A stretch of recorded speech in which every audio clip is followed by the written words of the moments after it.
Again, you have to All right. stay after Welcome it. back, ladies and gentlemen, to The View from Here, Behind Enemy Lines. We are speaking to, we have another guest today, Bruce De Torres. And rather than my waste time and maybe screwing up his introduction, I'm going to let him introduce himself. My pleasure. Nice to meet you both, Roy and Mike. I am the Director of Communications for the American Small Business League, which has one major purpose: to expose the fact that small business contracts, federal contracts that are supposed to go to small businesses, regularly go to the 0.1% of all businesses that are big businesses.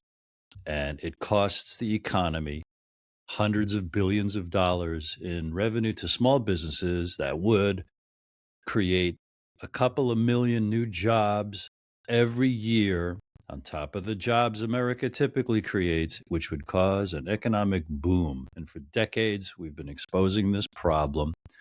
And it's an honor to be here and to talk to you about anything and everything under the sun. Okay. How does this happen? We're talking about the SBA, correct? Or other agencies as well? The SBA. They're the primary responsible agency. They were created in 1953 by the Small Business Act, which had 2 or 3 major requirements. One was to provide credit and loans. And the second biggie is this thing, where then it said a fair percentage or portion of federal contracts must go to small businesses.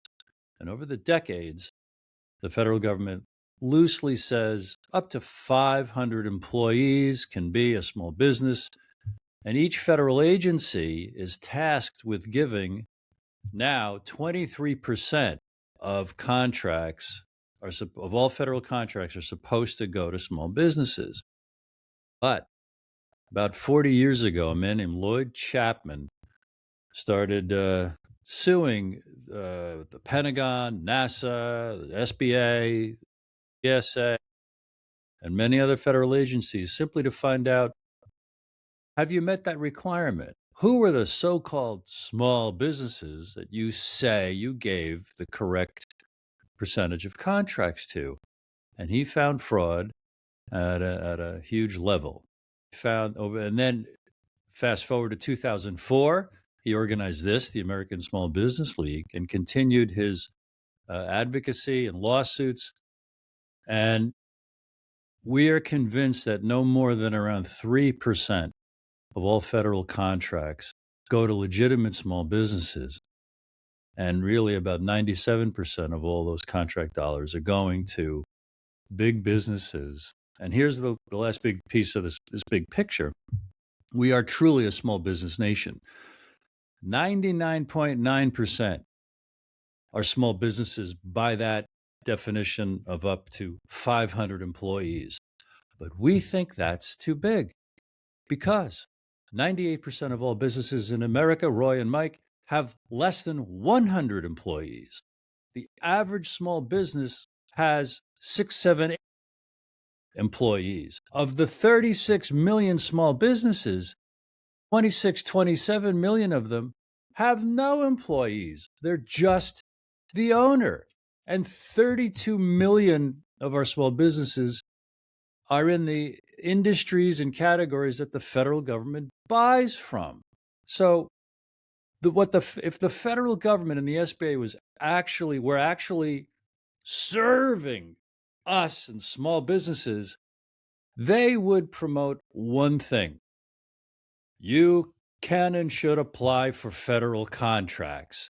There's a couple of $100 billion worth of business, at least, that is earmarked for you.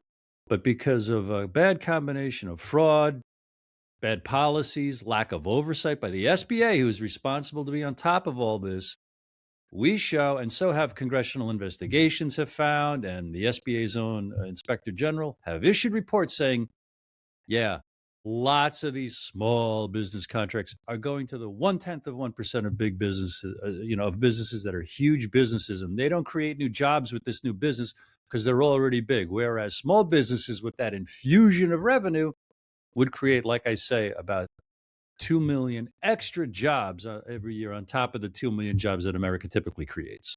Bruce, I have a question to ask you. I'm looking at a website which is called B Plan Writer. I don't know if you've heard of it, but essentially what they're saying is that as of 2025, small business. I'm reading directly off of it. Small businesses in the USA have grown by more than 9.7%, with a 0.28% increase over the past year alone. Are you in agreement with that figure? I don't track and monitor those kind of figures. Okay. I'm trying to add to the conversation. Well, I appreciate that because it's an example of Google. If you Google search the claims I just made, Mike, you would see, oh, Bruce is wrong because every year the SBA guarantees like, wow, we met that 23% goal, we passed it. How about a loan? That's my facetious insert of another complaint. I hate to complain. The federal government and the SBA, they brag about the loans. They want you to think about loans. You say SBA to anybody, they typically think loans.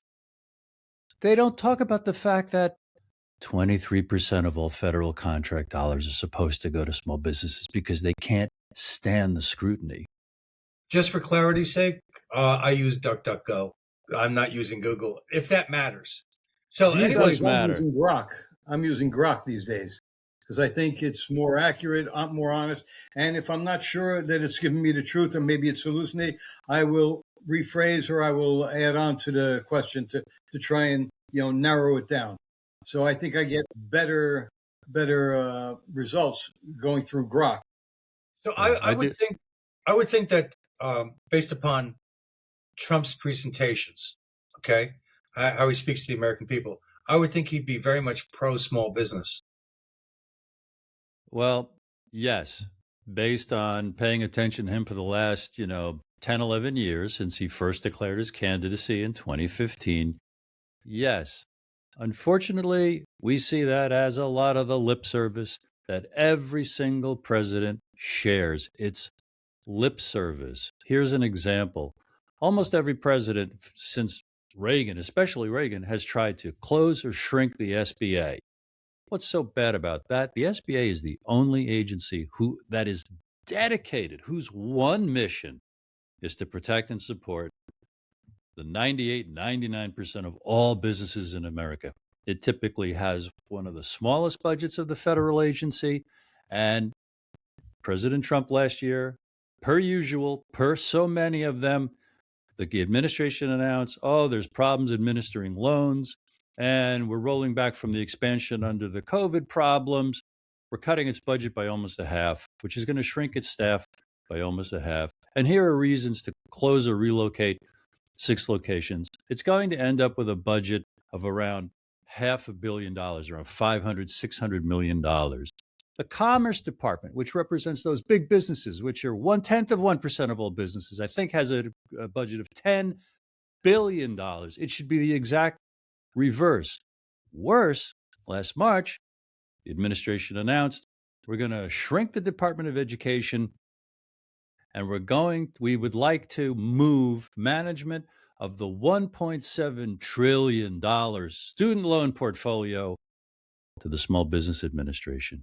When it just had its budget cut in half, when its staff is going to be cut in half, when you just announce, it mismanaged $500 million in loans, you want to give it $1.7 trillion in loans?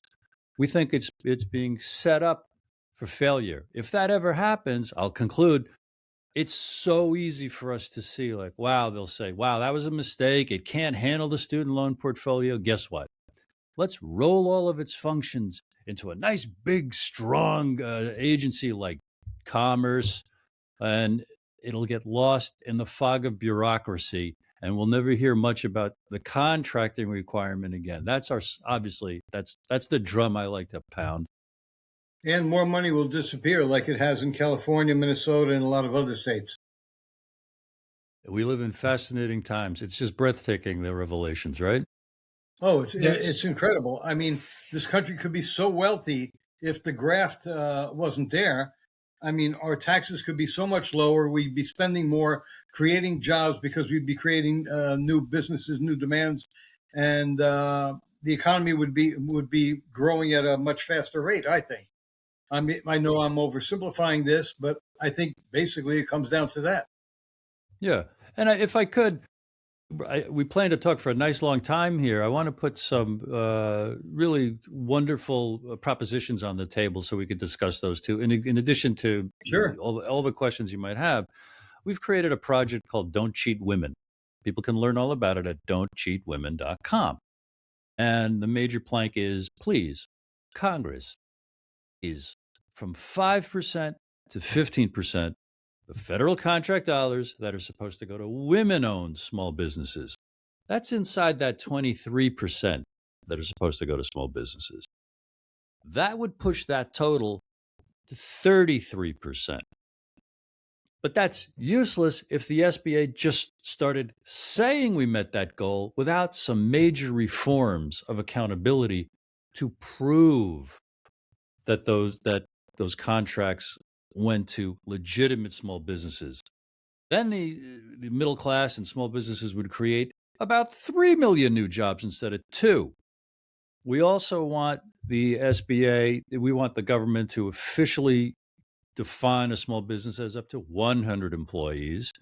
And we also want an overhaul and the SBA to be greatly expanded for all the reasons I shared earlier. We're reaching out. We have collected a database of about 2,000 people who are running for the midterms next year in the House and the Senate. And we're emailing them this. And many of them are writing back and saying, this is incredible. I had no idea. Tell me more. We have a podcast on YouTube, the American Small Business League podcast. And as often as we can, we interview these candidates, Democrat, Republican. We're nonpartisan because this goes right into our wallets, Main Street, and there's a lot of hope there. So if enough people know about this and confirm it, you can't just believe me, because the first Google, Grok, or et cetera searches, you have to go to our site, asbl.com, and see our documentation of this 20, 30-year effort to expose these realities. The other thing is that you mentioned there is a portion of money that is supposed to be going to female-driven businesses. Okay, why that distinction? Why not just presume that women are going to get a fair shake? Because men dominate in politics, because men still earn and save more than women.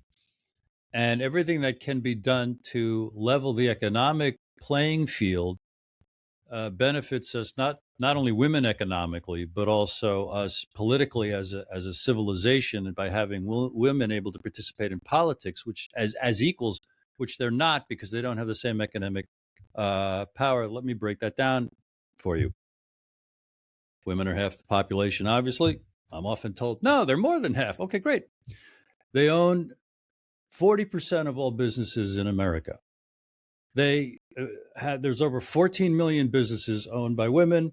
They generate almost $3 trillion in revenue. They employ over 12 million people. But most importantly, Mike, they sell what the government buys. But the law stipulates only up to 5% is supposed to go to women-owned small businesses. But because of all the obfuscation I described earlier, in reality, companies owned by women get probably less than 1% of all federal contracts, meaning over 95% of all federal contracts go to companies owned by men for no good reason.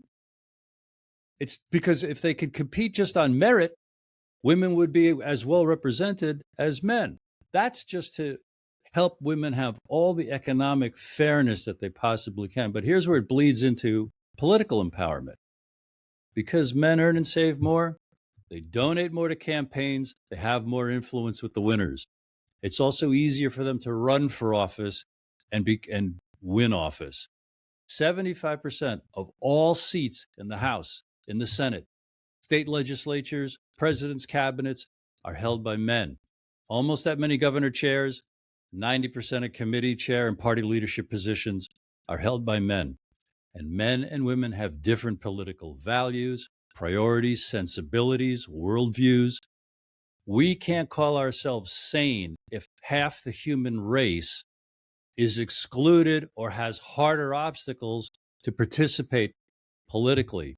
So these are, and notice these are very, like, these are intentionally visceral, emotional buttons, because if someone's never thought about or cared about the federal contracts that are supposed to go to small businesses, we want to wedge into everybody's brain about this to teach the larger issue of, wait a minute, 23% are supposed to go to small businesses?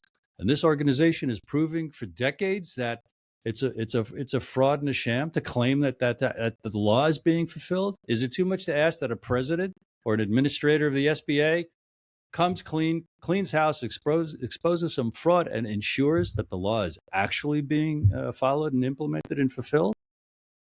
Yeah, and not only that, it's the Small Business Administration. I think 100% of it should go to small businesses, not any big business over either 100, whether it's 100 or 400, whatever, should not go to any of those companies. And I'm sure it's going anyway. It's being funneled somehow. You can get a company that has 10,000 employees and they'll open a subsidiary that has only 50 or 100, and they're getting that money. So they don't have to invest it from the main company. They're getting it from the taxpayer. And I think that's, quite frankly, bullshit. Right. And you just intuited, or you already knew, that's one way. No, I just really figured it out from what you said. Yeah. Yeah. And another way that this happens, how can they declare victory when, Bruce, if it's so false and you're so right and they're so wrong? The law says 23% of all federal contract dollars. Well, it's tough to find out what's the federal procurement budget. Any given hour or any given source, like the various ones we talked about, you get a different figure. Is it 800 billion a year? Is it $1 trillion a year? Is it $1.5 trillion? Is it $1.8 trillion? And what we have found is, for decades, about half of all federal agencies are exempt from the small business contracting requirement. And the fact that, well, also all the individual designations at the various agencies, this agency can say, well, because I'm buying from this industry, I can give a contract to a company that has 2,000, 3,000, 4,000 employees. We've found examples where some of the biggest companies in the world with 25,000 employees got small business contracts. So when you add all that up, that's how the administrator of the SBA can stand there every year and say, once again, we surpassed the 23% goal of contracts going to small businesses. As my father used to say, give me a break. Your father wasn't Joe Biden, was he? Oh, no, that wasn't Joe his used to thing. say that? Wasn't his thing. Was it him that used to say, give me a break? I hope not. No, I hope not either. For your sake. No, exactly. No, this is ridiculous. I mean, it's another misuse of taxpayer dollars that was supposed to go to one place and have been diverted to those with the money that don't need it, really. And they use that money to further suppress the small businesses. Yeah. And to line up with the intent of the law and the 1953 Small Business Act, we see that we consider it the largest economic stimulus plan Congress ever passed. If small businesses could get that legal amount of the contracts as they are supposed to, it would create those jobs. No new taxes, no new spending, deficit neutral, as we like to say. Mm-hmm. Nonpartisan, such a unifier, such a pocketbook issue. And we've already got a number of candidates for Congress, for the House, who've said, I'm running on this, I'm going to advertise this, I'm going to promote this, because we challenge them to start campaigning on it. And then tell us, do people comprehend it? Is it exciting them? Is it making a difference? Can you imagine any woman learning about all this and saying, no, it's fine that men get over 95% of the federal contracts. That's fine. That's smart. That's good. Especially not today. Well, no, not when they own 40% of all businesses, et cetera, et cetera. Yeah, I mean, 40% of all small businesses owned by women. Wow, that is that's remarkable. But I think it comes from women realizing they were making less in the corporate world, okay?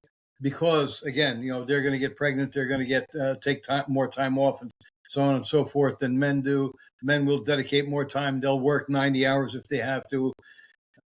The woman has has family responsibilities that prevent her from doing that. So they open their own business so that which is smart. They have their own.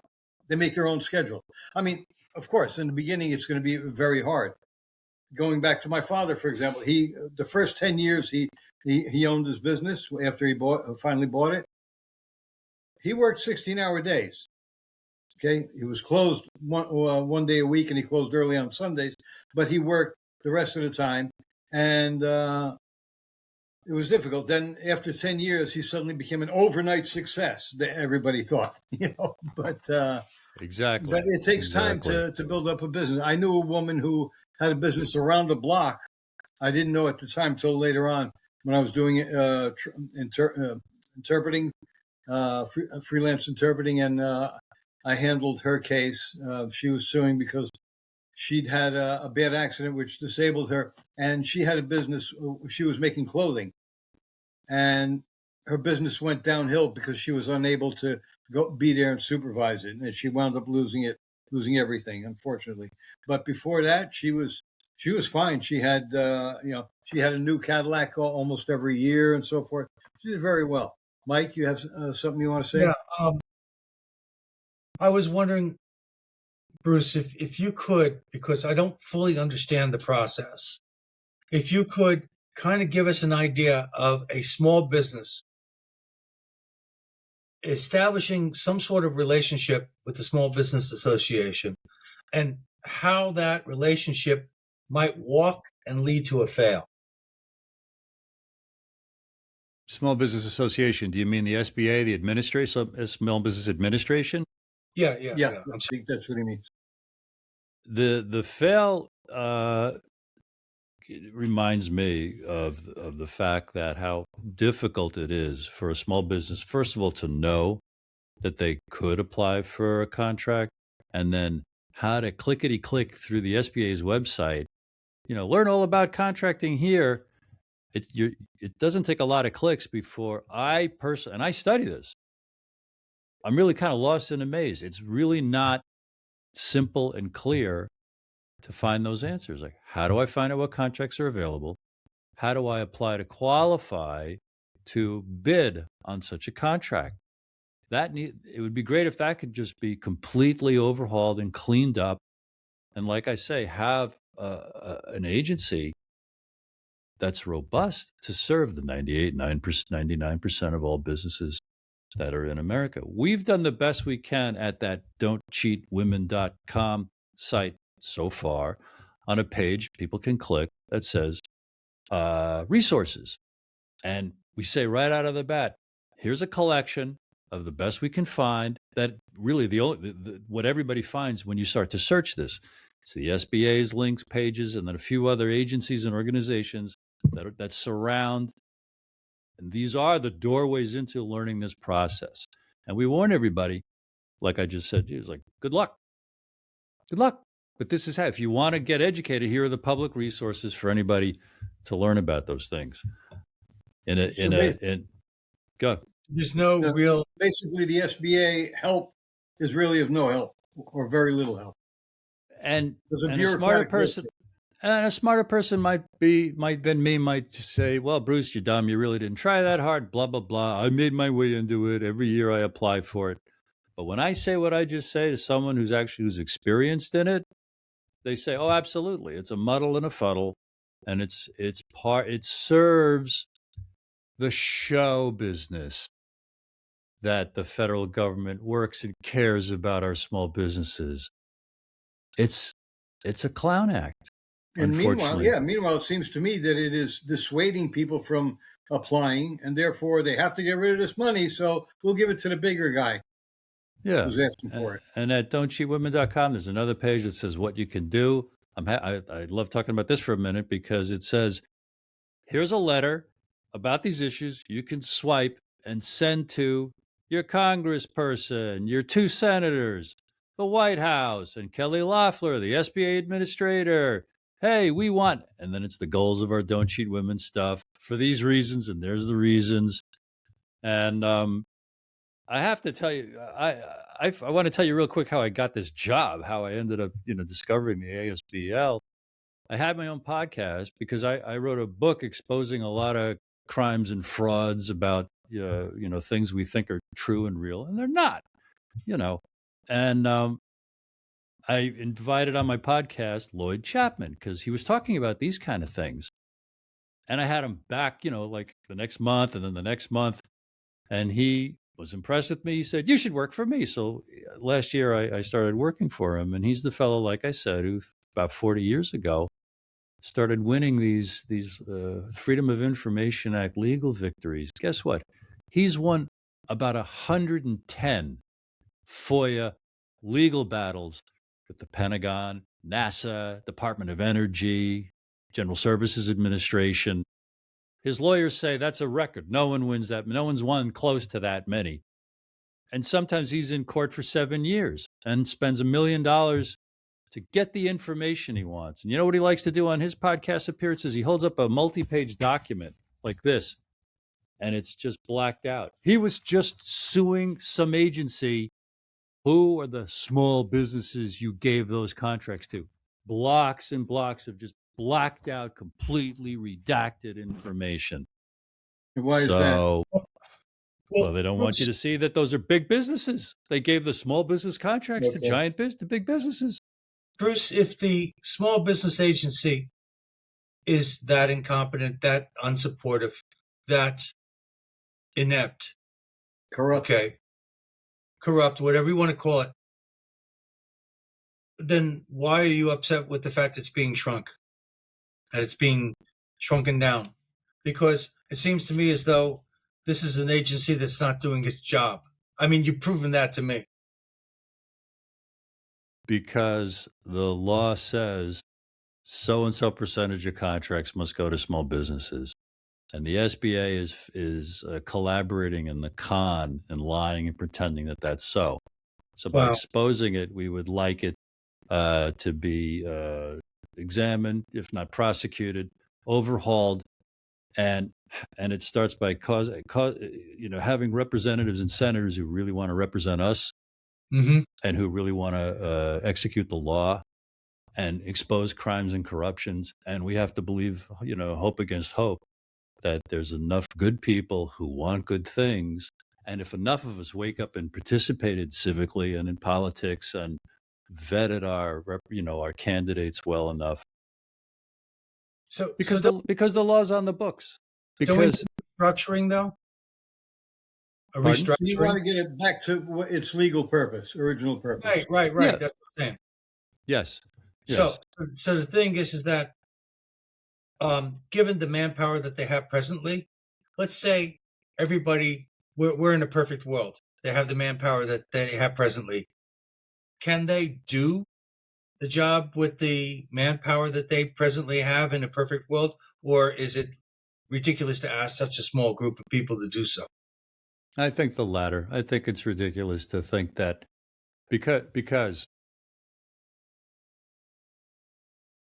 of the 32 million businesses in America that sell in the industry codes that the federal government buys from. This is important. The federal government buys everything under the sun. The federal government is planet Earth's largest purchaser of goods and services. It buys everything. Okay. And rather than, 1 or 2 or 3% of federal contracts, if 23 or 33% of those contracts actually went to small businesses, there would be so many more that are applying for it. There should be a robust SBA office, not in regional cities, but in every state, every city, and facilitating and teaching in addition to the things that it says it's teaching. And here's another reason why it's woefully underserving us. You hear about the SBA, it brags about the loans, and it even brags about the contracts. Oh yeah, the federal contract's going. Every year, I think it's something like 57,000 or 60,000, maybe 80,000 tops companies get small business contracts. About 80,000 out of 32 million that could win small business contracts. Right. 80,000? It's And something how many like of those 80,000 are really big businesses or affiliated with big businesses? Now, the contracts that are being offered, you're mentioning they're not going to small businesses as they should based upon the organization. But the thing is that can the small businesses actually fulfill those contracts? I say yes. They sell because the government doesn't just buy battleships or complex surveillance, or spy satellites. It buys everything that manufactured by our small businesses. So what you're suggesting, I believe, is that the government, the federal government, can spread its richness across multiple source businesses. So if I need this here at that location, that location, I can get it from that little guy. I can get it from that little guy. I don't have to get it all from one big conglomerate. Is that what I'm getting? That's right. Yes. Oh, I didn't. Okay. And another thing is, like, let's say you're a small business owner, you're listening to this. You own a small hardware store, you own a beauty salon. You don't care about this because you think, what do I care about that? I'm never going to apply for a federal contract. Wait a minute, ladies and gentlemen. If this became a perfect world and the small businesses around you that do sell what a government contract could buy, and they hired all those new employees in order to fulfill those contracts, they need haircuts, they need new roofs, they need their gutters cleaned, they need their lawns maintained. It's a rising tide that would really, it would boom. We say you boom, have a landscaper boom the economy. The bases. You need a actually, for the base. Just need all kinds of services, including things that we might consider luxuries and frivolities. Childcare. You could contact the Somalis and get childcare in there. Now you're talking. I don't want to give them any more ideas, those bastards. Okay. It's when I first learned about 20 years ago how corrupt so many of our systems were, I stood up. I was with a group of friends. A friend was, he showed this documentary about how the Federal Reserve System works.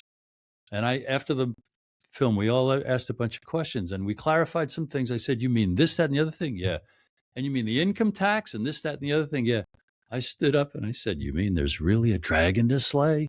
There's really a dragon to slay? This kind of corruption just angers me. And it tickles my righteous indignation. And I like exposing liars and frauds, because I think that good things will happen when enough of us know the truth and can be motivated to have some courage. President John F. Kennedy is one of my biggest heroes. And what that man did against what odds, confronting forces that kill to win, it echoes Patrick Henry, 1775, give me liberty or give me death. And that's what self-government is. If we don't govern our representatives, history shows, and especially the last 80 years, they succumb to the temptations of bribery and corruption and blackmail. It's thus as it has ever been thus through all history. And this precious experiment of self-government requires a massive personal effort by everyone who cares.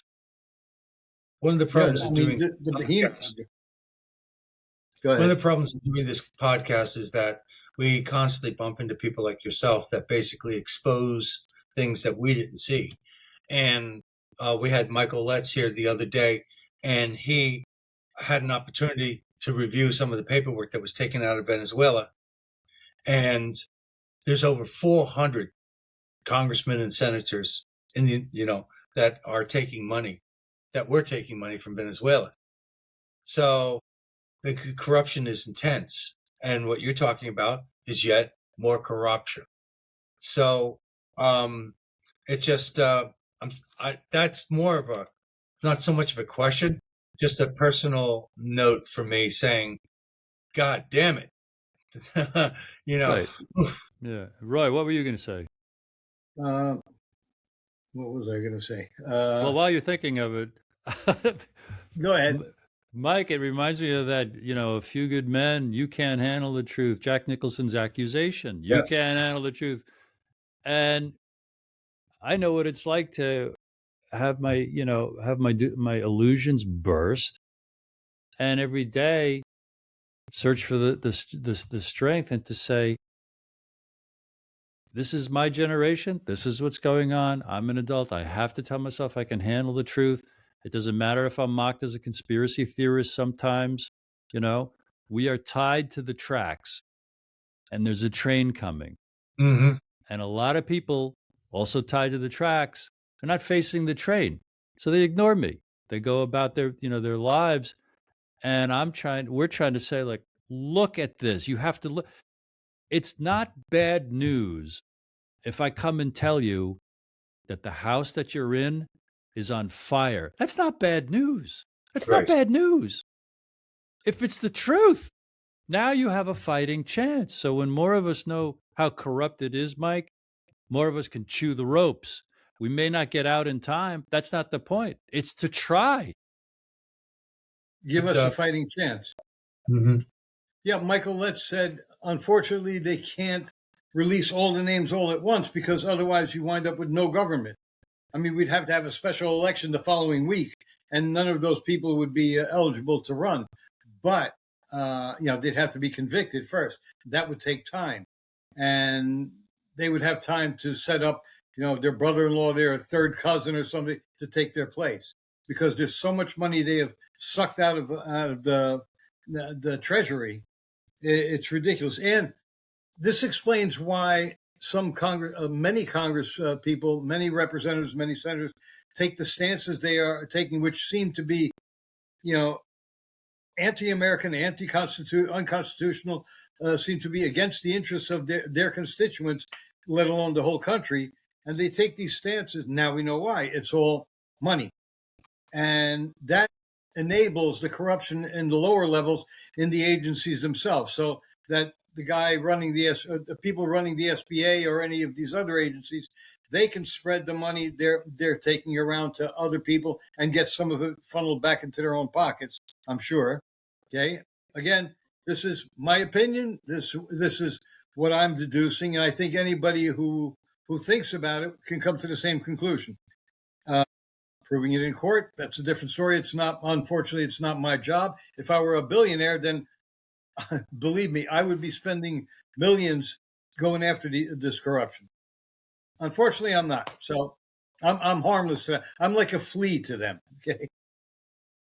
Exactly. But when enough fleas bite, you're going to get someone's attention. Yeah. But the fleas we have to bite at the voting booth, and if we go, I love what one of the best things President Trump said was yesterday. He said he wanted to go to mail-in ballots only for military or people who are physically unable to go to the polls. And after a certain amount of time, they stop. You don't keep counting 2 months later. I remember before the machines came in, we knew who won an election that night or at the latest the next morning. Now it takes weeks and weeks and weeks. And it's election day, not election month or season. Well, that alludes to the manufactured justifications for all things digital and electronic. Because you're right. Back in the day when it was just paper, we knew by midnight, or at the worst case scenario, rarely it took until the next morning. But then, 2000, Al Gore, George W. Bush, hanging chads, all that nonsense, just supposedly justified, electronic voting.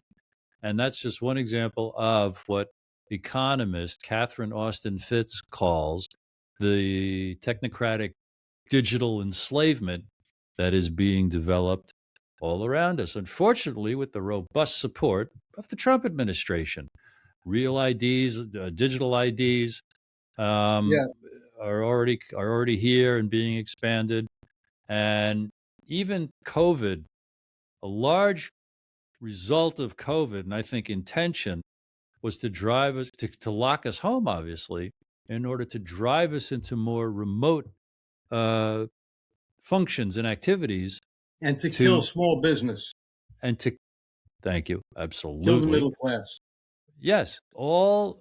And if you see those white papers and other plans that many have been warning about coming out of the UN, coming out of the World Economic Forum, about the 2030 goals and the 2030 agenda and the sustainable development goals, it all corrals us into digital life, digital compliance with biometric sensors. And once that gets coupled, and it looks like there's every reason to be ready for it to be coupled with digital programmable currency, that's the last collar around our throats where they will be able to control what we buy and sell, in what geo radius, all these quote unquote smart devices, electric vehicles, all of this, unfortunately, looks like it's tending toward the worst dystopian scenarios of George Orwell's 1984, of Aldous Huxley's Brave New World.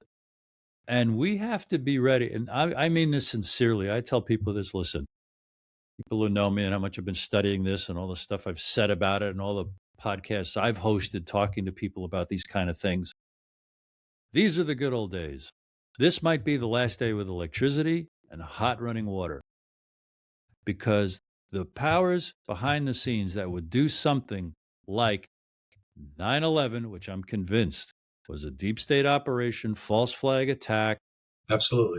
to create the Department of Homeland Security, USA Patriot Act, take away our constitutional rights. We have not been America since then. We don't live under the Constitution. We're not America. We don't live under the Constitution. We are not America. That's our challenge. That's our opportunity. That's the elephant in the room. After the Titanic hit the iceberg and was filling with water, you can't say we're on an unsinkable ship. We're not America. We don't live under the Constitution. And that they would do COVID to us, which I'm convinced was not a real pandemic. It was an excuse to extract wealth, shut businesses, funnel us into digital remote life, and inject us with a bioweapon for a global sickening and depopulation agenda. That's how extreme it is. So, gentlemen, if this is the last day with electricity, you heard it here maybe first, or maybe it was the straw that broke the camel's back, because you've heard this for 20, 30 years from the likes of Alex Jones, who gets mocked and ridiculed for many reasons, Yeah. but also is considered a national treasure by many for exposing these documentable trends. So now, Rudyard Kipling's poem, If you can keep your head while all those around you are losing theirs and blaming it on you, and if you can do this, and if you can do that, you'll be a man, my son. We all want to be the calmest guy in the foxhole, because any second, this could get so much more real than anything we imagined. The day before Hitler invaded Poland, people thought it was pretty bad what he was doing. They didn't know how bad it was going to get. And only God knows who's going to be a literal physical survivor. But we have to think like, no. You're not going to rattle me. I might starve. I might feel physical pain, but I'm going to be a source of strength. I'm not going to and go down comfort. easy. Well, no, but I'm going to help. I'm going to help. I'm not going to get on the boxcar. You're going to have to shoot me.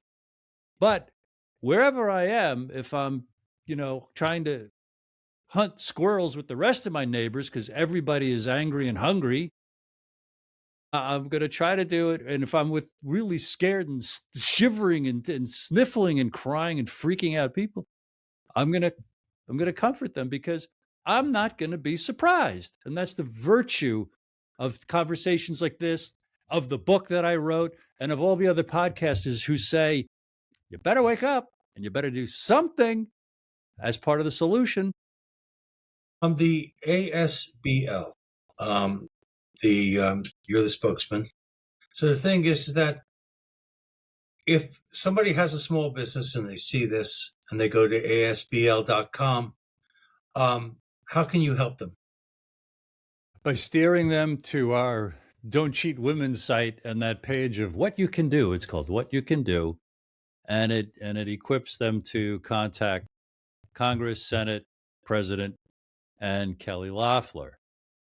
Beyond then, the next rung is run for Congress, run for Senate. If you can't do that, demand of your candidates that they run for the goals of our Don't Cheat Women project and get up to speed about how important small businesses are.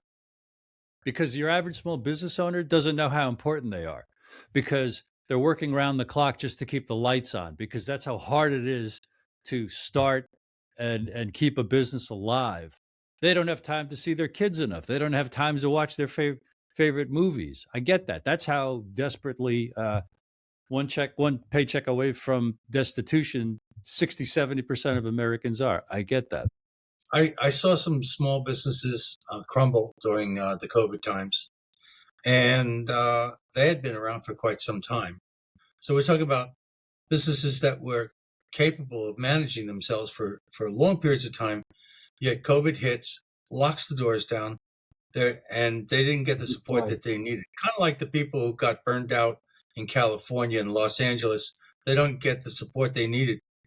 And, so the thing is that... That's by design. Right.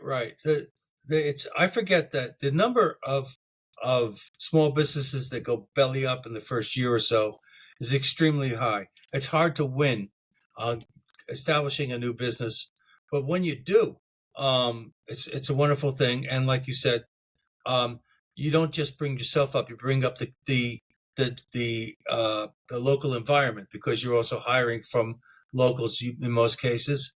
And I believe in one of your conversations at another podcast, you mentioned that small business really should be defined as being 50 persons or less. Yeah, There's We say a up large number to of small businesses are single entities, so they're just one person. So if the SBA is not doing its job, that just compounds the problem. Now, the thing is that, is there anybody out there that you know of that has a checklist that they can look at to say, okay, if I want to deal with the SBA, these are the things and these are the locations, this is how I get to them? Or has that not been done? Well, if you want that was going to be the question I was going to ask was, does this Don't Cheat Woman site, you said you had help on there, would that be of help not just to women, but to anyone, men also, looking to do business with the SBA? I'm assuming it would have good advice. Yeah, it would. And Mike, if I understand your question along those lines, on that resources page at don'tcheatwomen.com, we've gathered the public findable links and websites to find how do you find what contracts, how do you apply for what contracts. And once you're in those worlds, there's everything the SBA promotes about, how to start a business and other help that they have. There's their affiliate or subsidiary group called SCORE, which has a lot of brainstorming, et cetera. Unfortunately, they're shrinking all these things. They're pulling back. They're finding the good news about finding fraud is you stop wasting money. We also, you have to just be cautious that it's used as an excuse to shrink and close offices that if they were robust and competent, they would really, really be helpful. So one must be encouraged to go forward as a small business owner. We're not necessarily saving a lot of money. I mean, we did through Doge for a while, but the Doge cuts have not been codified. After Trump is out of office, and let's say, God forbid, a Democrat gets back in, he could undo whatever Doge did, because it hasn't been codified by Congress that, okay, this is how it's going to be. from now on. And as long as you have 400 some odd corrupt people getting paid to work against the interests of the country, which explains the positions of a lot of them, then it's never going to get done. And we're going to keep heading towards this cliff, this financial cliff that we're being pushed towards. Right now, they're rolling us downhill towards it. Okay, it's not even an uphill battle for them anymore. Yes, and I get feeds from dozens of, maybe 100 or more, independent sources for decades now, and I don't get to read them all, but I look at all the headlines in my email inbox, and there's a lot of facts and figures that indicate the economy is pretty strong.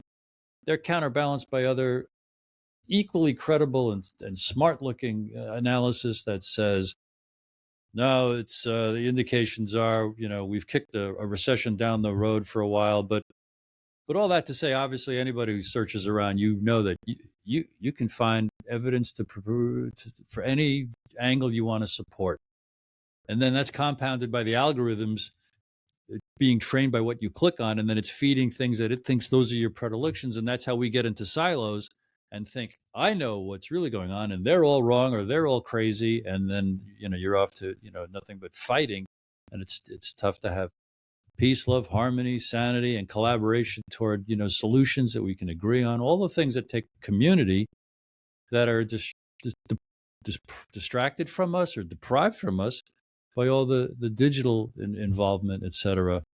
You mentioned that about 80,000 businesses last year were supported by the SBA, which is a small number. Okay. Now, if I got that number right, it doesn't really matter. My question is this.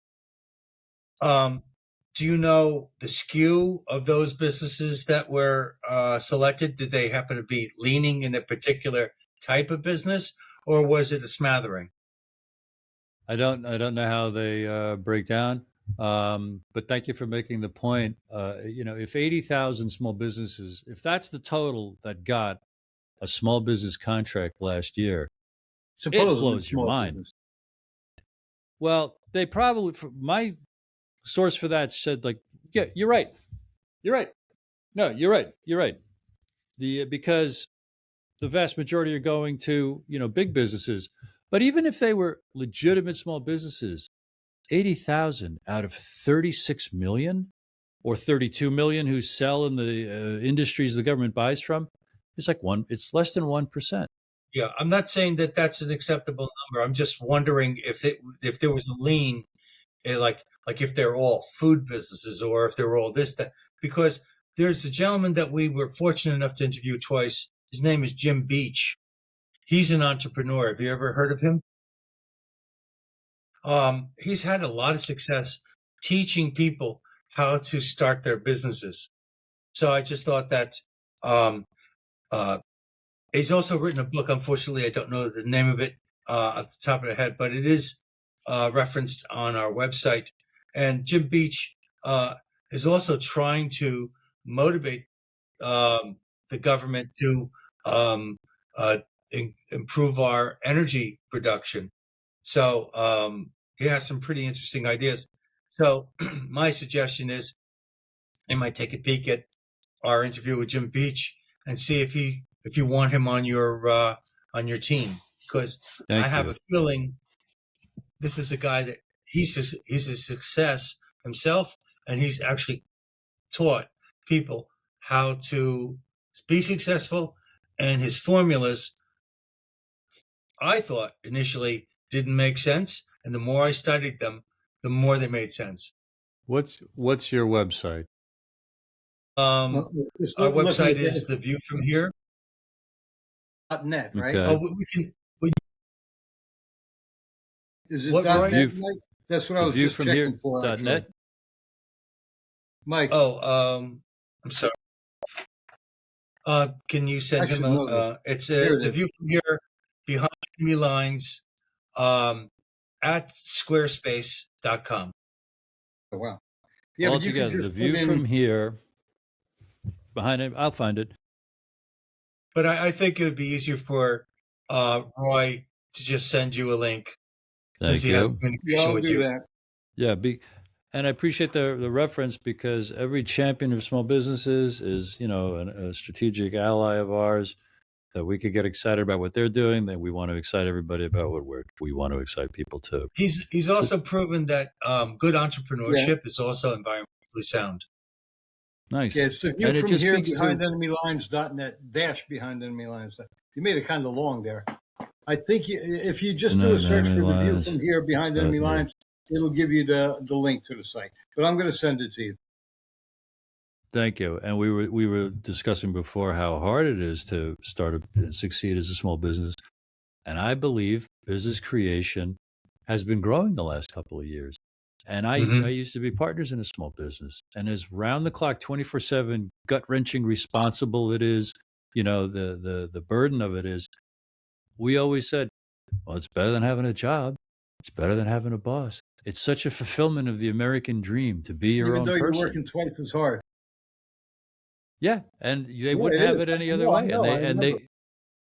yeah, yeah, and so that this is a flame that needs to be fanned, and what an indictment of yet another failure of the federal government to tell the truth or actually work for us. Yeah, it's so boring to hear another example of how corrupt representatives are taking the money and run. They're pretending to work for us, and we're just left high and dry. And yet we have to find a way. We have to Yeah, keep and our finding a rugged way. individualism is what built this country into the greatest country on earth. One, two, we haven't been a capitalist country since I guess the days of FDR. We have we've been a crony capitalist country because capitalism was with no little or no government interference. But now you have the government picking winners and losers and giving, for example, with the FBA, giving contracts to big businesses rather than to small businesses it's supposed to help. That doesn't make sense. We are so far from the ideals of the American founding. I wrote a book called God, School, 9/11, and JFK. The Yes, yes, the lies that are killing us and the truth that sets us free. I And remember I that. Right. had the honor of being published by trineday.com. TRINEDAY.com. And there, my friends, people find about 200 books over the last 20 years that expose and document tons of the most crucial and important corruptions and a lot of remedies, but it's more true history. Okay. And to see the fraud that is honest representation today is like, it's just simply looking at a black hole that needs to be filled because there is nobody legitimately working for our health, happiness, and prosperity. We have to rise up and do it. And the smartest people say, where? First, locally, community. When stuff hits the fan, it'd be nice to know the nearest farmers near you. It'd be nice to know how to purify water for yourself. We have to go back to thinking about living locally. That's why they don't want us out there in the country. They want everybody funneled into cities where you don't have to travel anywhere. And you're not out of reach. They could just hit a switch and you have no electricity, you have no food, you have nothing. Yep. Yeah. 15 minutes, I mean, I'm a Trump so-called supporter, smart but cities. this digital stuff is one of the things I really disagree with that he's doing. Well, he is worth studying, and he's a head scratcher to me because you could argue that there's progress on a lot of good things.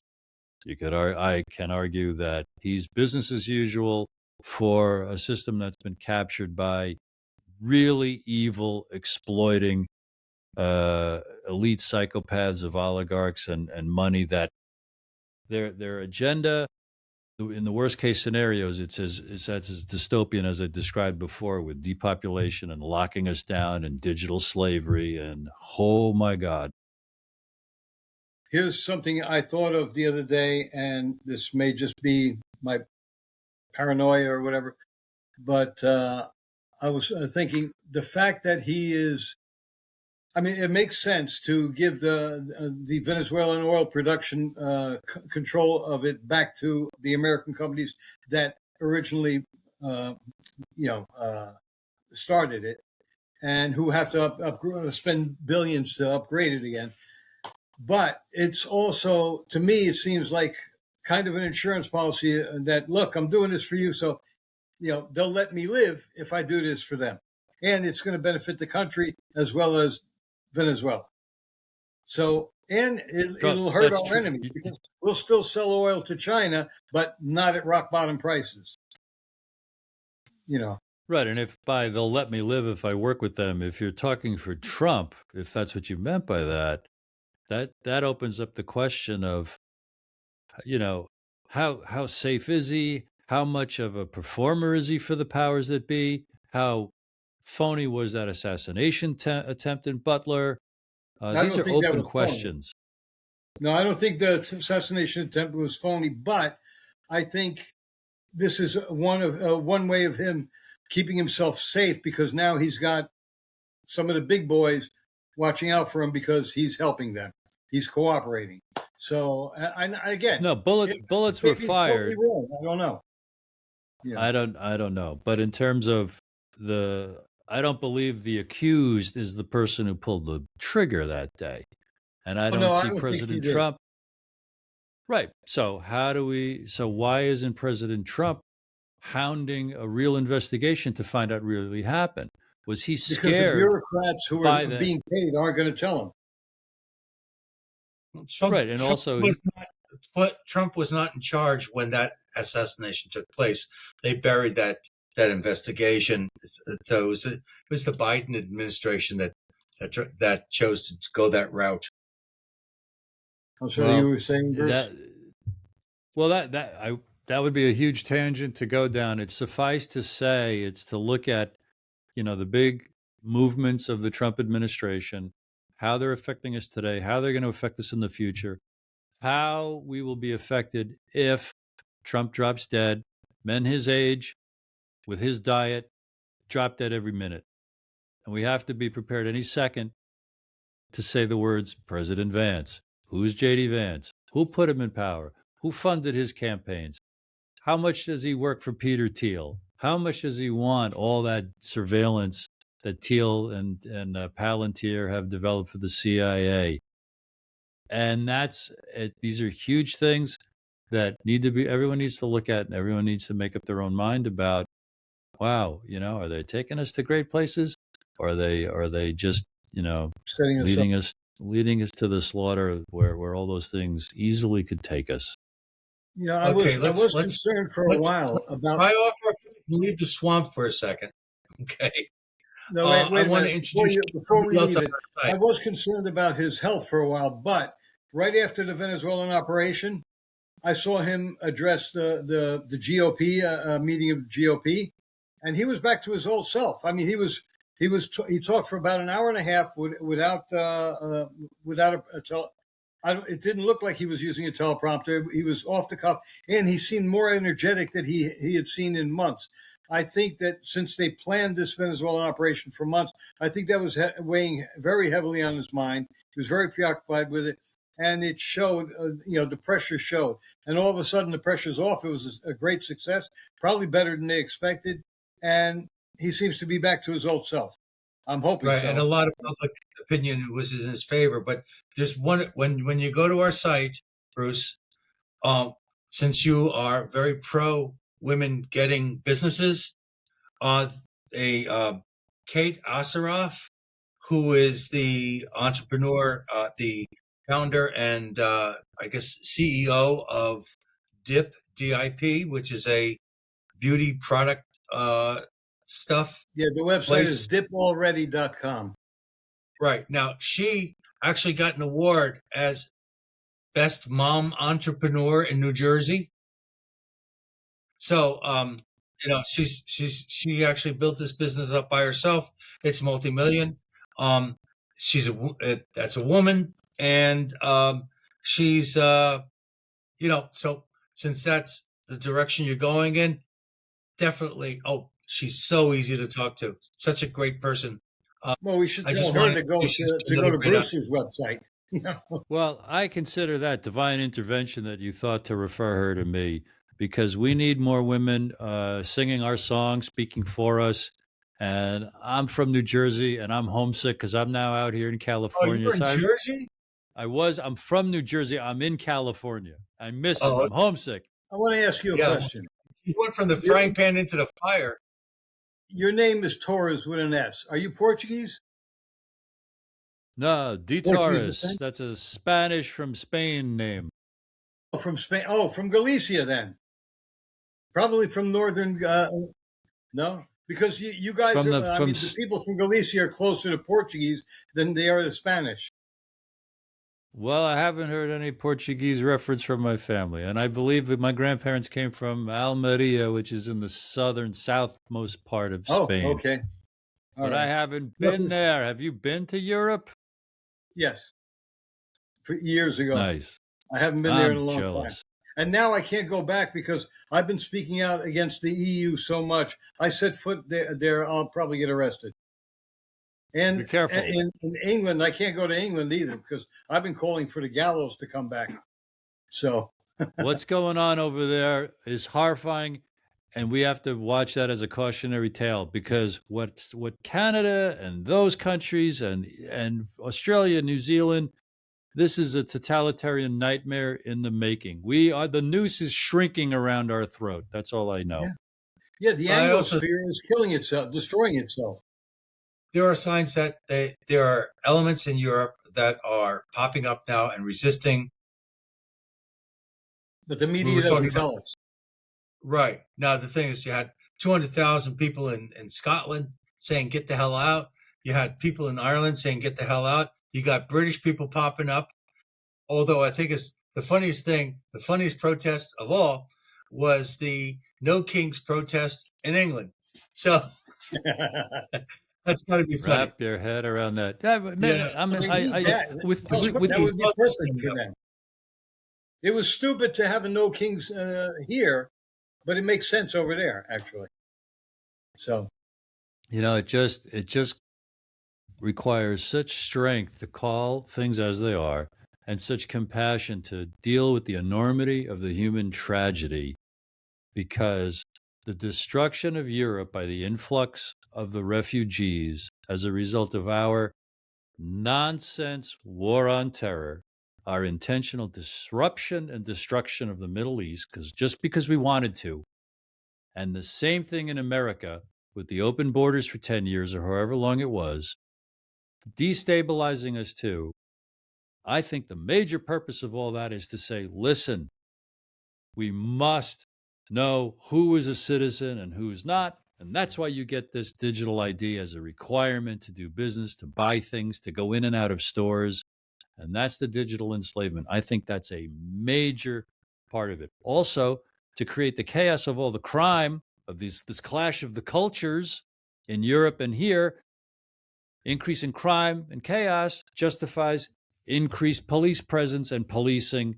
And that is textbook totalitarianism. You want to increase the police power of your government. It's simple. You just increase crime. J. Edgar Homeland Hoover did Security. it. Exactly. But J. Edgar Hoover is a classic example. Through the heyday of his decades as the director of the FBI, he increased his budget by telling us the Communist Party is increasing here in the United States. Up to half of all members of the Communist Party at its heyday in the United States were FBI informants or literally FBI agents. So you increase crime in order to increase the power of your too strong government. I have a horror at what Trump just did, kidnapping Maduro. There's a legitimate way to deal with an alleged leader of another country who's committing crimes against your people. To do what Mr. President Trump just did, my friends, in my opinion, breaks open a whole new precedent of unaccountability and lawlessness along the lines of the Germans who thought, well, Der Fuhrer says Poland was going to attack us, so it's a good thing we just invaded them. Well, what about Noriega? I mean, we grabbed Noriega, and that is the precedent. And the thing is that Maduro was as bad as it gets, and the people of Venezuela are dancing in the streets. So I would have to say that I am in agreement with his move, even though I didn't even see it coming. And those might be legitimate celebrations. They might be propaganda. And Noriega is not the precedent. President John F. Kennedy's assassination is the precedent for the regime change by our deep state, which was practiced in the 50s. It started in 1953. We toppled Iran's leader, Mossadegh. 1954, Arbenz in Guatemala. 1957-58, we tried to take out Sukarno in Indonesia. Taking out President Kennedy was the grand celebration, the coming out party of the deep state. In our face, they showed us we can do whatever we want. We know you know that we did it, and you can't do anything about it. And we have been a quivering, traumatized, victimized mess ever since then. This empire, hand in hand with the British, really inspired and taken over by the British once again, is doing exactly what the British Empire was doing in the 1700s when we had our revolution. Conquer, dominate, and exploit and extract the wealth and brutalize the people of any country you want. We've been in service to that since at least World War II. President Kennedy was the lone exception, and they made a nice, fine public spectacle of any president who dares to think that he should work for the people and the Constitution. Some are saying that this whole Venezuela thing is also part of partly that the royal family in England is behind this too. Okay, I think they've got their fingers in a lot of pies. I think the royal family is truly evil. I didn't think that way years ago, but I do now. And I mean, George Bush, when he went into Iraq and we got Saddam Hussein, he should have said, okay, as soon as you guys hold elections, we're out of there. We should have left right away, because we could have gone in and say, or the day after we got Hussein, we said, do what you want. We're taking him along as for whatever reason, going to try him in Vienna or whatever. But we're leaving. We've broken your country. You fix it. And if we have to come back again, we're going to do worse and get out. But he ruined everything by staying there. I hope that President Trump is saying we're only going to stay there to administer it. I don't know. I don't know. I hope he's telling the truth about that. I don't want to get involved into another Iraq situation. And Mike, I'm open-minded to your position, and Roy, to what you just said too, because it's too soon to tell. And Roy, you just reflected a group called Promethean Action. I don't know if you're aware of them. I've been watching her videos. I'm going to check them out. A good friend of mine is part of that organization, and it contradicts all the accusations I just hurled about, Trump serving the evil empire. They are so smart, and they look at it through a lens of President Trump doing something necessary and good against entrenched evil powers. My impression from the hip is no, I don't agree with that. I just think it's an abomination what he just did in Venezuela. But Mike, I'm open-minded to let's see what comes out about it. It's really too soon, but I would indict it as a bad thing from the hip. But again, it's too soon. I don't know enough. Well, we're here to get your opinion. We're not here to run the world. And the thing is that it is true that Maduro was the kingpin of that drug cartel.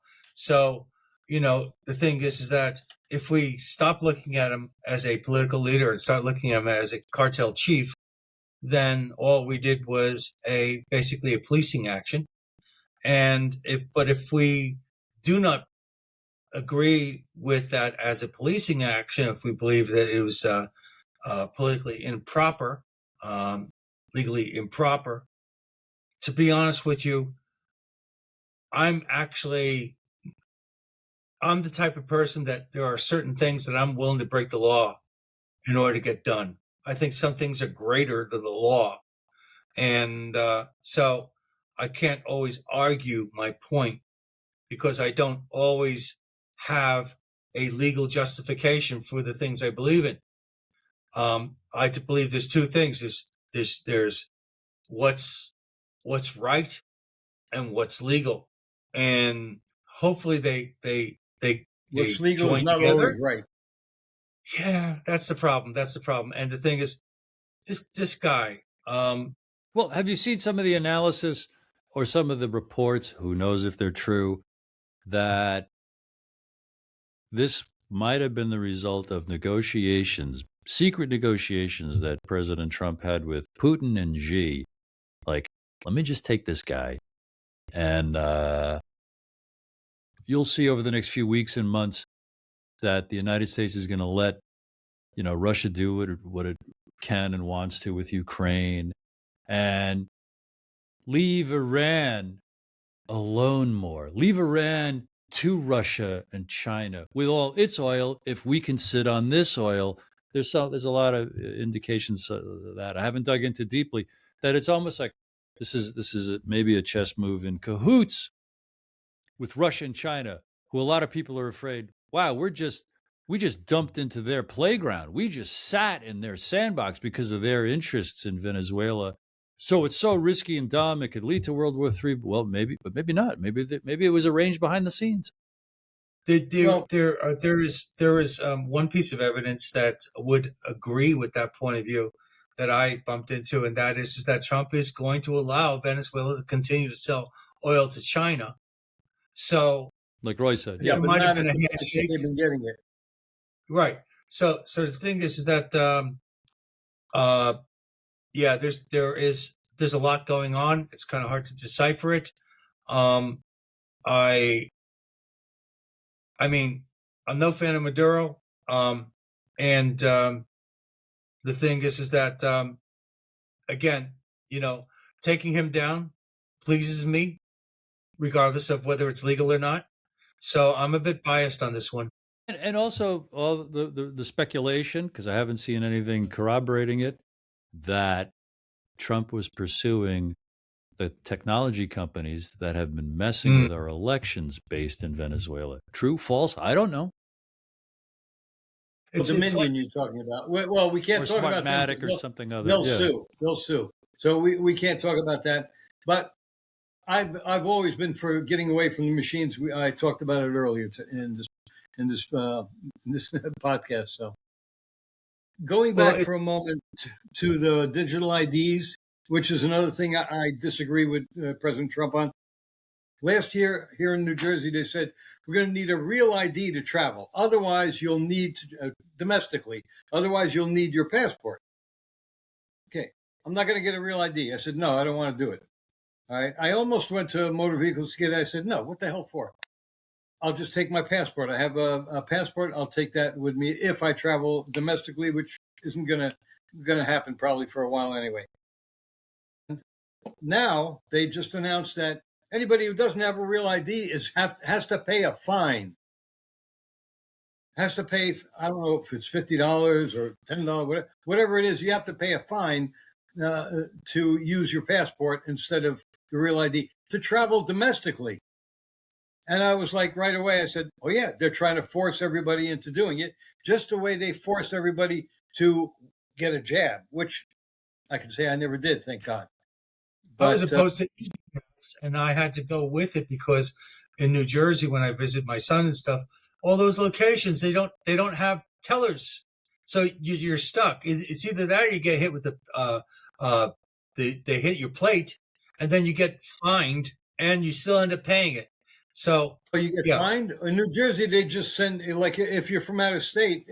My understanding is you'll get photographed. You'll just get a bill. You won't get an extra. You'll get a bill for the toll. Well, maybe that's the way it is now. But initially, what happened was I got hit for $50, and I also had to pay. And I sent them a check, and There are historians who see Americans as milked and bilked since at least the creation of the income tax in 1916, I think it was. And that 1913. is, thank you. And there's a lot of scholarship that shows that that is a fraud, that was Oh, yeah. railroaded up our, and it's It's not owned by the breathtaking. U.S. It's owned by the bankers. The Federal Reserve. The Yes. Federal Reserve Yeah, is owned yeah, by the right, bankers, or the gnomes of Zurich, as Kennedy called them. The what of Zurich? The gnomes of Zurich. Which JFK? JFK. He mentioned it in his, I think it was his an inaugural speech. He mentioned the gnomes of Zurich. No, he didn't use that phrase in his inaugural speech. I know that well. Maybe not the inaugural speech, but early on in his administration, he mentioned the gnomes of Zurich. You could probably Google it or grok it, whatever. Right. Well, what was he alluding to? The foreign ownership of the Federal Reserve? Bankers, the bankers of the world. I'm The very Rothschilds, intrigued. the Rockefellers, and whoever else was involved with that. Right. They all were, but I didn't know Kennedy ever alluded along those lines. I'm just fascinated by all things Oh, JFK. yeah, no. So thanks. I learned that years ago, and I've read about it and heard about it Zurich. since then many times. I'm surprised you never heard Not that phrase. That's why I jumped on it. Oh, question. Where in New Jersey were you from? Wyckoff from? up in Bergen County. Oh, okay. All right. Actually, I Went to- lived in Wyckoff. When? I lived there. Let's see. I think it was like all the way up to 2014. I lived there for about a year or two. So, Nice. then I came from Ridgewood. So, Nice. and then before that, I was up in Ringwood, and Sure. and before that, I think I was up in Franklin Lakes, and My so high I walked school, around that yeah. area a lot. It's gorgeous up there. It's gorgeous. I'm from Down Neck originally. Where's By that? the way, there's a The book Ironbound on section of Amazon Zurich. called "The Gnomes of Zurich: Inside Story of the Swiss Banks." Thank you. Wow. If Thank you were you. from It's on Wyckoff, the Amazon. only thing you'd know is the Ironbound section of Newark that had all the Portuguese restaurants. Okay. All right. A bunch of friends after college at Montclair, they lived in a loft in the Ironbound section, and they created a theater company. I was a theater major. I was an actor. Oh, And we had many nice loft parties on hot summer nights in their loft in the Ironbound section. And that's where I had the best Portuguese food of my life. oh, wow. Hey, where was the loft? Do you remember the streets? No. But they That's they all right. Were you created. the one who brought me to this private person's house when we went up the stairs, and there was an old lady up there, and we had lunch there? What? Like, it was so strange. No, you and I, when we used to do the gaming years ago in the 80s, I don't think you ever came down Neck, and I never did it. I don't remember taking you Okay. anywhere after that. All right, You then. know, I must have haven't done even that with seen each somebody other. else. Well, Mike and I reconnected 4 years ago because I found him on Facebook. We hadn't seen each other since, I'd say, 1981, 82. Yeah. And, and those were good years. Anyway, I'm sorry. How long, Is there anything how long else have you want been doing this show? A little Close over to 4 4 years. now, I We think. started, it's over He 4 years started because reluctantly October was. because he didn't want to do it. And we did an audio No, podcast only. Then I found Riverside and I started to do this, and he objected too. He said, because he recognizes that he's not good for, visually speaking. Come on now. Yeah, well, here's the thing. I didn't think anybody wanted to listen to us. A bunch Yes. of old parts talking do- about, because initially we didn't have interviewers. Yeah, For we were years just we went talking to each other. shot breeze. And I decided to record it. A gentleman named Jamie Miller, joined our podcast once, and he's a podcaster himself, and he has political ties. And then he invited us on It's a political on his strategist. show. Yeah. What was Election it? night. Yeah. So that was amazing. And ever since then, we've been getting people coming on the show. And initially, I just like what's going on here. And now we're actually reaching the point where we're getting kind of like burdened. We're getting lots of people, and it's just amazing because every time when you do interview somebody, it's kind of like a blind date. You think you know something about them, and then you talk to them, and then they tell you something about, and then you find out, oh, they're just a person. I used to like look at some of these cats from a distance and go, oh, they're going to be full of themselves. They're going to be very difficult to talk. No, almost everybody we interviewed has actually been pleasant. And then you came along. What platform do you post this on? Where can I find this? Okay, I will send you the links to it, but I posted on YouTube, Rumble? YouTube. What's the Apple? other one? Apple. That's a good start. No, I just want to be able to find it fast. When will this get up? Sometime later today. I have some phone calls I have to make, and then I'm going to do the show notes. It takes longer to do the show notes than it does to tape the show sometimes. No, I'm impressed. To get it up the same day is fantastic. If it goes up today, it'll be on the website tomorrow. Oh, wait, that's right. You're the second one to see. You know what? I'll do it tomorrow because I want to. On Rumble, I need a certain amount of time between podcasts before I can have Rumble send out notifications to our followers. And we've got over 100 followers there already. 3 months ago, we had less than 30. No, it's testimony. Do you know a podcast called "That's Enough Out of You"? No, there's so many out there, man. It's two guys like you. They're on YouTube. You'd love these guys, Sean and Bill. They're in Pennsylvania, and they're guys like us who just have to talk about the stuff that interests them, that outrages them, and it's all to search for the truth. It's all a truth search. Yeah, I'm gonna check them out. If you want to grow, they'd be somebody to podcast. Huh? Maybe we can do a joint podcast with them. We did that with Jamie. Actually, we had Jamie on, and then he was supposed to be on for an hour or less. He wound up staying for close to 2 hours.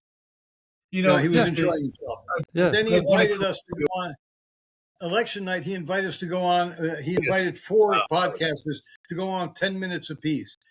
We had our 10 minutes. He extended it to 20.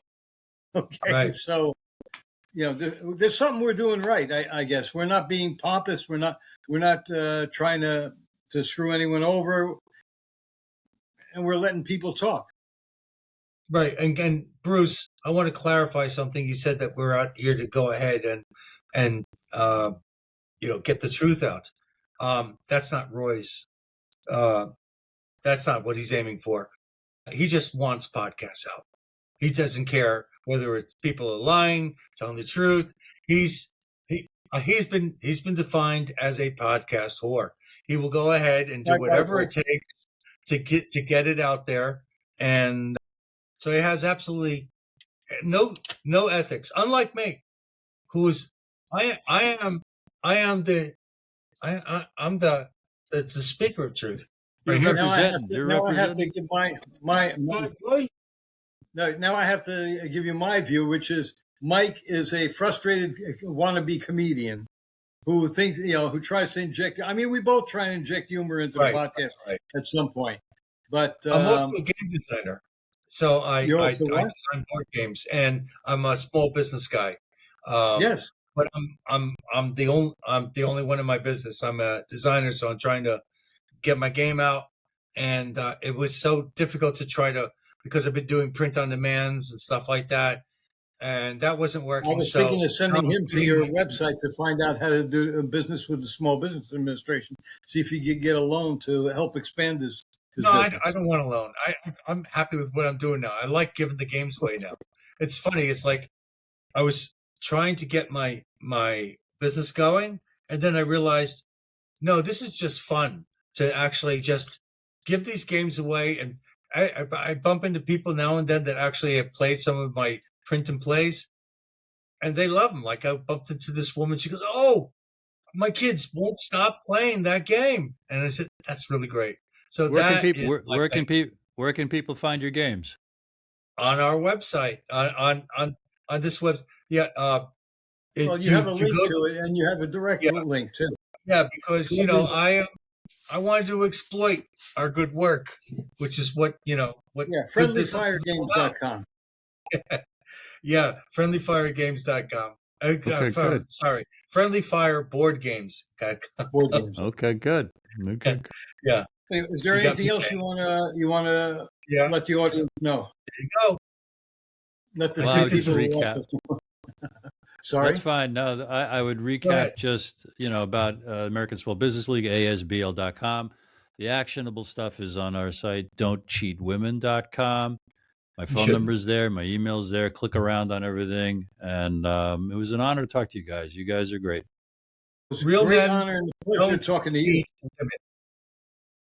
Don'tcheatwomen.com. That's right. Oh, all right. And thank you, Roy. Yeah. Thank you. Well, all right. I Stick hope you around. people have enjoyed what we talked about in this episode, and I hope you got a lot out of it. And those of you who have been thinking of starting a small business or have a small business, please go to this site and find out how you can maybe possibly get federal loans to help your business.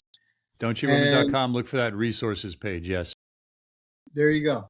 And we will see you again next time on The View from Here, Behind Enemy Lines. Please rate and share the show. If you have time, if you have 30 seconds, write us a quick review, and we'll see you next time. Thank you for your good work.